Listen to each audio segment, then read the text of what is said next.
आपण संवैधानिक शासन यामध्ये लोकशाही म्हणजे काय, लोकशाहीचे दोन प्रकार, प्रत्यक्ष लोकशाही, अप्रत्यक्ष लोकशाही. अप्रत्यक्ष लोकशाहीचे दोन प्रकार, संसदीय लोकशाही आणि अध्यक्षीय लोकशाही. संसदीय लोकशाही म्हणजे की ज्या शासन पद्धतीमध्ये कायदे मंडळ कार्यकारी मंडळाला जबाबदार असते. जे मंत्रिमंडळ हे संसदेला जबाबदार असणे म्हणजे संसदीय लोकशाही. संसदीय लोकशाहीमध्ये दोन कार्यकारी प्रमुख असतात, एक नामधारी कार्यकारी प्रमुख, दुसरे वास्तवादी कार्यकारी प्रमुख. नामधारी कार्यकारी प्रमुख हा भारतामध्ये राष्ट्रपती असतात, तर ब्रिटन किंवा इंग्लंडमध्ये राजा किंवा राणी असतात. राजा किंवा राणी हे वंश परंपरेने अधिकार पदावर येतात. त्यामुळे ब्रिटन हा देश लोकशाही असून सुद्धा गणराज्य नाही. गणराज्य म्हणजे की शासन प्रमुखाची निवड जनतेकडून प्रत्यक्ष किंवा अप्रत्यक्षरित्या होणे. भारत हा देश व गणराज्य आहे, कारण भारताच्या राष्ट्रप्रमुखाची निवड ही जनतेकडून अप्रत्यक्षरित्या होत असते. यामध्ये खरी सत्ता ही पंतप्रधानांच्या हाती असते. पंतप्रधान मंत्रिमंडळाच्या साहाय्याने त्या अधिकारांचा वापर करीत असतात. दुसरं अध्यक्षीय शासन पद्धत. अध्यक्षीय शासन पद्धत म्हणजे की ज्या शासन पद्धतीमध्ये कार्यकारी मंडळ हे कायदे मंडळाला जबाबदार न राहता ते जनतेला जबाबदार राहणे. कार्यकारी प्रमुखाची निवड विशिष्ट काळासाठी जनतेकडून ठराविक कालावधीसाठी केली जाते. अमेरिकन राष्ट्राध्यक्षाची निवड ही 4 वर्षासाठी करता येते. अमेरिकेत राष्ट्राध्यक्ष हा मंत्रिमंडळाची निर्मिती स्वतः करीत असतो. मंत्रिमंडळाचे सदस्य हे कायदे मंडळाचे सदस्य नसतात, परंतु मंत्रिमंडळाला कामकाज करताना त्याला त्यांच्या निर्णयांना तेथील कायदे मंडळाची मंजुरी आवश्यक असते. जर राष्ट्रपतींचे कायदे मंडळात बहुमत असेल तर त्यांना निर्णय घेऊन त्याची अंमलबजावणी करायला काही अडचणी येत नाही. परंतु त्यांचे जर बहुमत जर नसेल तर त्यावेळेस त्यांच्यापुढे कठीण प्रसंग निर्माण होऊ शकतो.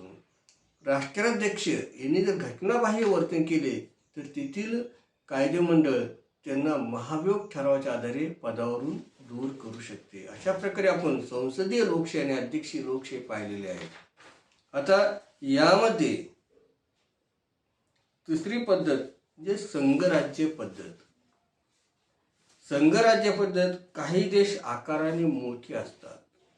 एखादं राज्य संघराज्य आहे की एक केंद्रीय राज्य आहे हे कसं ओळखायचं, तर तेथील अधिकार विभागणीच्या तत्वावरून ते राज्य संघराज्य आहे की एकात्म राज्य आहे हे आपल्याला लक्षात येतं. काही देश आकाराने मोठे असतात व त्यात अनेक प्रदेश असतात. अशा देशामध्ये एका शासनामार्फत संपूर्ण देशाचा कारभार चालवणे हे अवघड असते. म्हणून या देशामध्ये शासन व्यवस्था द्विस्तरावर असते. एक शासन राष्ट्रीय स्तरावर तर दुसरे प्रादेशिक स्तरावर असते. या प्रदेशांना किंवा घटकांना राज्य किंवा प्रांत असे म्हणतात. सत्तेचे विभाजन हे या दोन प्रशासनामध्ये केले जाते. केंद्रीय स्तरावरील शासनाला राष्ट्रीय शासन असे म्हणतात, तर केंद्र शासन, संघीय शासन किंवा संघराज्य शासन असेही म्हणतात. तर प्रादेशिक स्तरावरील शासनाला राज्य शासन असे म्हणतात.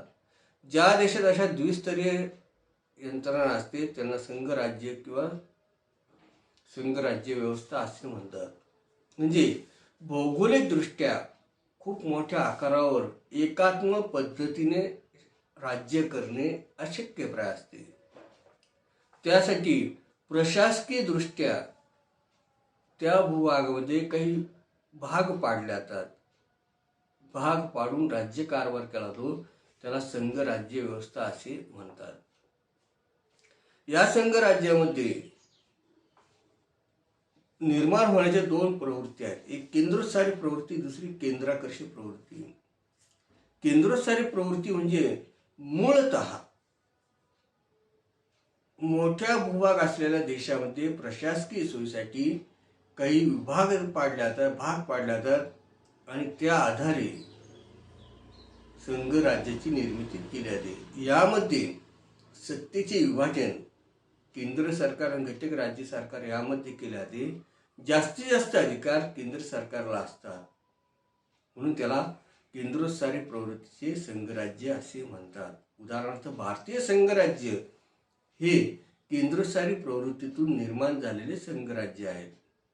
तर केंद्रोत्सारी प्रवृत्तीतून संघराज्य निर्माण झालेले संघराज्य म्हणजे अमेरिकन संघराज्य, United states of America. American संघराज्य म्हणजे केंद्रोत्सारी प्रवृत्तीचे संघराज्य, केंद्राकर्षी प्रवृत्ती संघराज्य म्हणजे की मूळतः स्वतंत्र असलेली राज्ये जेव्हा एकत्र येऊन एका संघराज्याची निर्मिती करतात त्याला केंद्राकर्षी प्रवृत्तीचे संघराज्य असे म्हणतात. यामध्ये की सत्तेचे विभाजन करताना घटक राज्यांना जास्तीत जास्त अधिकार दिलेले असतात, केंद्र सरकारला कमी असतात. म्हणजे या ठिकाणी घटक राज्ये ही अधिकार संपन्न असलेले दिसून येतात. अमेरिकन संघ राज्यामध्ये 50 घटक राज्ये असलेली दिसून येतात. जे देश आकारमानाने लहान असतात त्या देशात केंद्रस्थानी एकच शासन असते. या पद्धतीला एकात्म पद्धत असे म्हणतात. म्हणजे एक भौगोलिकदृष्ट्या आकाराने लहान असलेल्या राज्यामध्ये एकात्म शासन असते. एकात्म शासन म्हणजे एकच केंद्र सरकार, एकच सरकार. संघराज्य शासन पद्धती म्हणजे द्विशासन पद्धती असते, केंद्र आणि राज्य सरकार. जसं भारतामध्ये पंतप्रधान मोदींचं सरकार, महाराष्ट्रामध्ये ठाकरे यांचं सरकार, अशी दोन दोन सरकारे आपण पाहतो. तसे एकात्म शासन पद्धती नसते. केंद्र शासन व राज्य शासन यामध्ये सत्तेचे विभाजन हे औपचारिक असते. संविधानात सत्तेचे विभाजन स्पष्टपणे नमूद केलेले असते.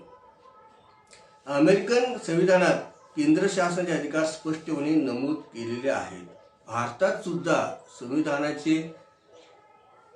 संविधानाच्या 7व्या परिशिष्टात केंद्र सरकार आणि राज्य सरकार यांचे अधिकार सूचीबद्ध 3 सूचीमध्ये स्पष्टपणे तरतूद केलेले आहे.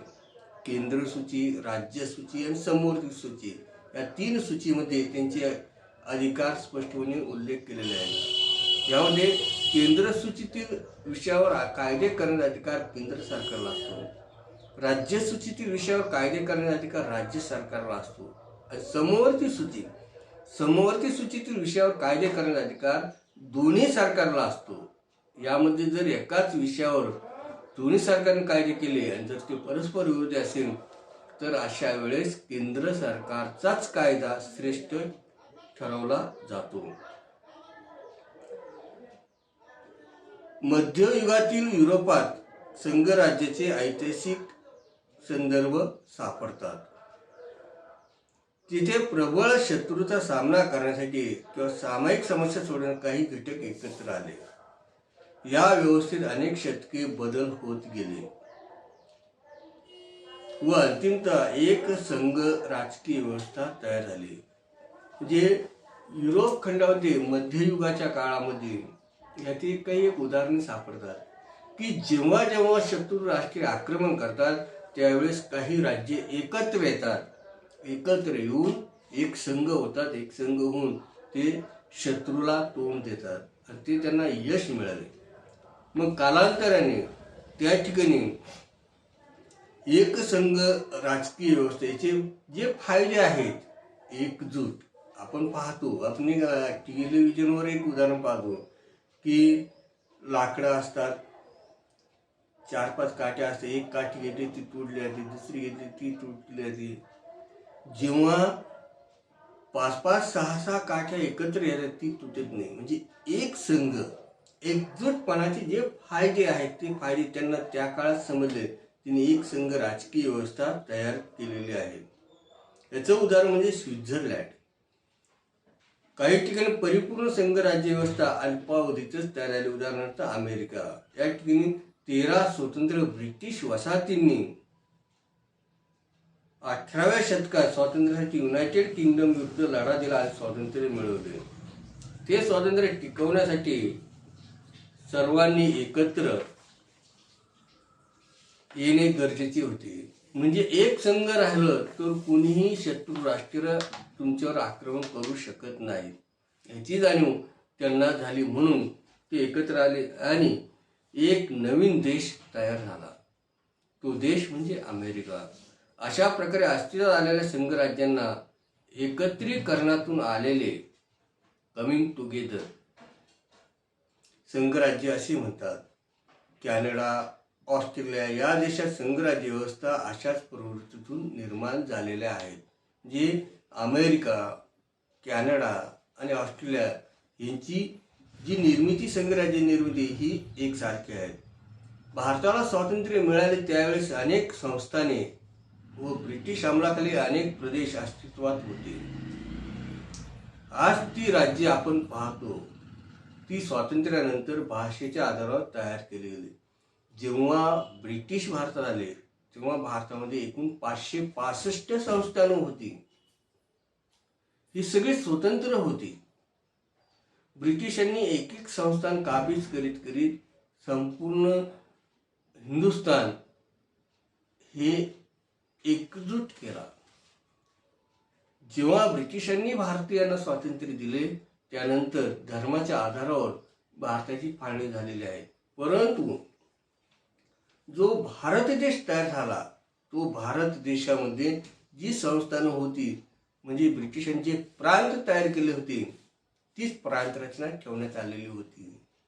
1955 साली भाषावार राज्य पुनर्रचना आयोगाच्या शिफारशीनुसार समान भाषा बोलणाऱ्यांचं एक राज्य निर्माण केलं. जसं मराठी भाषिकांचं महाराष्ट्र, गुजराती भाषिकांचं गुजरात, पंजाबी भाषिकांचं पंजाब, तमिळ भाषिकांचं तामिळनाडू, तेलुगू भाषिकांचं आंध्र प्रदेश, मल्याळम भाषिकांचं केरळ, म्हणजे अशा प्रकारचे समान भाषा बोलणाऱ्यांचं एक एक राज्य निर्माण केलेलं दिसून येतं.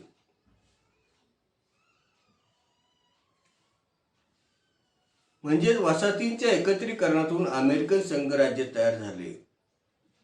हा तर भारतात केंद्रीय सत्तेने नवीन राज्ये तयार केली. या विरुद्ध काही देशात एक केंद्रीय पद्धत बदलून नवीन राज्य अथवा प्रांत तयार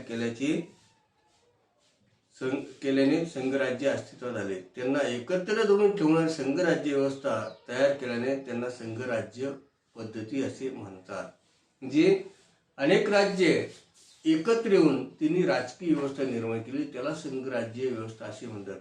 त्यांना एकत्र धरून ठेवणे ही संघराज्य शासन व्यवस्थेत एक प्रकारची शक्ती असते. या पद्धतीत देशाची एकात्मता टिकवण्यासाठी केंद्रीय सत्तेचे विभाजन केले जाते. युनायटेड किंगडम मध्ये एक केंद्रीय शासन पद्धती आहे. म्हणजे ब्रिटनमध्ये एक केंद्रीय व्यवस्था असलेली दिसून येते. आज तेथील स्कॉटलंड, वेल्स, उत्तर आयर्लंड यांना काही प्रमाणात स्वायत्तता दिलेली आहे आणि त्यामुळे त्यांची स्वतंत्र विधिमंडळे सुद्धा आहेत. भारतात सत्ता विभाजनामध्ये केंद्र शासनाला अधिक अधिकार दिलेले आहेत. म्हणून भारतीय संघराज्याला संघराज्य सदृश्य संघराज्य अथवा एकात्मतेकडे झुकलेले संघराज्य असे म्हटले आहे. भारतीय संघराज्याचा प्रवास संमिश्र आहे.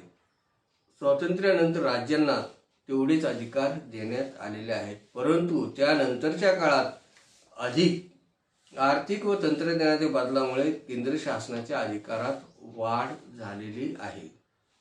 या काळात या पाठात आपण संविधानाचे महत्त्व, संविधानाच्या चौकटीत राहून शासन कसे करते आपण ह्या बाबी पाहिलेल्या आहेत. बाकीचं म्हणजे हे प्रकरण सुद्धा इथंच संपलेलं आहे. बाकीचं उद्याच्या तासावर.